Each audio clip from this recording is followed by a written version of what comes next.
eventually arrive at that same potential. You can't get that from holding a magnet, because the magnet itself isn't dishing out electrons. It's just organizing electrons. Does that make sense? So there's something going on here, and actually what the theory is now is that it's a black hole. There's a black hole in the center of the Earth. And the black hole is constantly dishing out electrons. It's creating something from nothing. It's always has this black hole in the center of the sun, black hole in the center. All planets are hollow at the top. Of the sun is hollow at the top. Have you ever heard this stuff before? That's not seen something.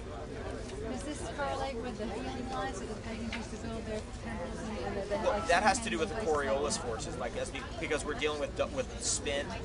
So when you're taking a planet, you're spinning it, and this planet is oblong. It's like an egg shape. There's going to be energy upwellings that come out at random points. Or actually, it's not random. It's obviously geometrical.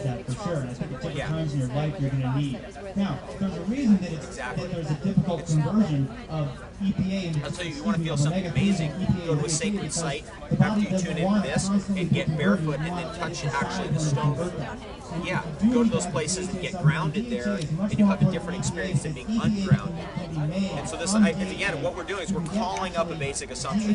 We're actually calling a stop to it. That shoes aren't doing anything to us. What a big assumption that is. It's like, yes, they are. They're causing a lot of problems. They cause all kinds of health problems. And in fact, for me personally, if I wear shoes too much, my knees don't work right. I'm out of balance. And as soon as I take my shoes off, it's like I'm back into balance.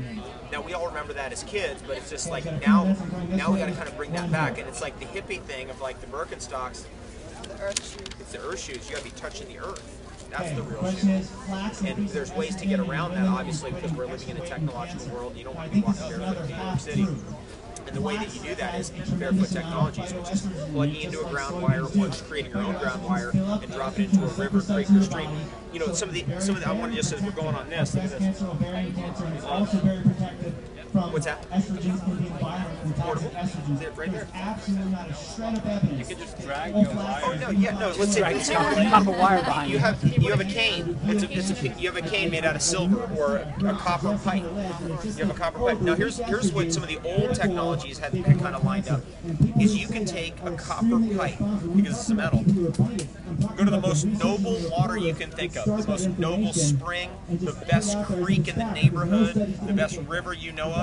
Stick one end of the pipe in it, the other hand does hold it. Just hold it and sit there and camp out there for 24 hours or 48 hours, and you'll be healed because you'll conduct all that life force energy right into you, because it conducts across metals. That's an amazing thing. It's alloptic energy, if you remember Secret Life of Plants, that these energies can be conducted by metals. So metals conduct electricity and magnetism, we know that. They also conduct a whole bunch of other forces that we haven't named yet. Isn't that true? There's a whole bunch of forces. Somebody cornered me in Asheville, North Carolina, and said, how many forces are there? And it's like, well, first of all, there's thousands of forces that we have not named yet. What is the force, which is a vector ray of energy that occurs when you write the word love on your water bottle?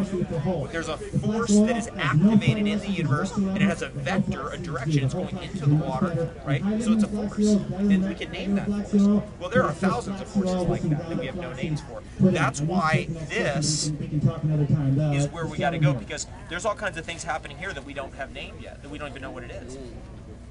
We even here, like conducting it through metal wires. What about the forces that aren't conducted through metal wires that are coming out of here? See, we're only getting some of it here, but at least it's natural. We're getting what we can get away with in a city. But ultimately, this is obviously way better. And barefoot on stone is even better than that, because you have more of a galvanic response with your feet. You know, so it just goes on like this. You know, this was what Victor Schauberger was ultimately onto. Is it wasn't so much about the water, it wasn't so much about the vortex. His whole thing, if you read it closely, is about rays of energies that we have not named yet. There's energies that are coming out of the earth, that are coming out of us, that come out of spring water, that we have not given a name to yet. And that's, see, when you see from that perspective, you see how big our science can go. All science at this point is all about selling usury and pharmaceuticals. Everything else doesn't even exist, really.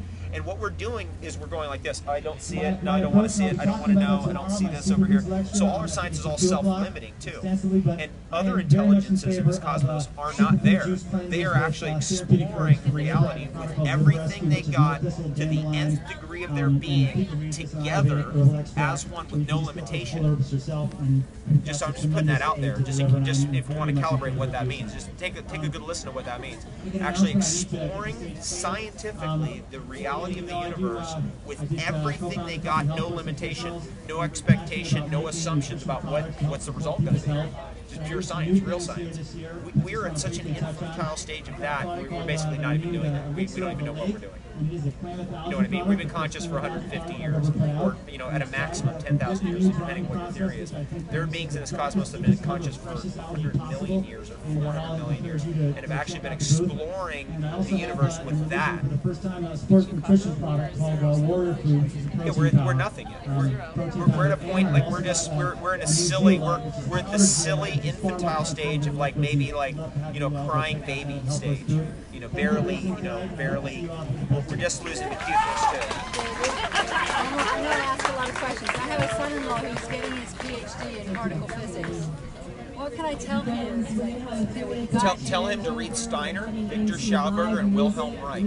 And once he's mastered that material, then he may have something to actually dish out to the scientific community. Wilhelm Reich, R-E-I-C-H. He likes German stuff. Do we have film now? All right, hey, I have to go film with my friend here. That launches spores into outer space. That device right there.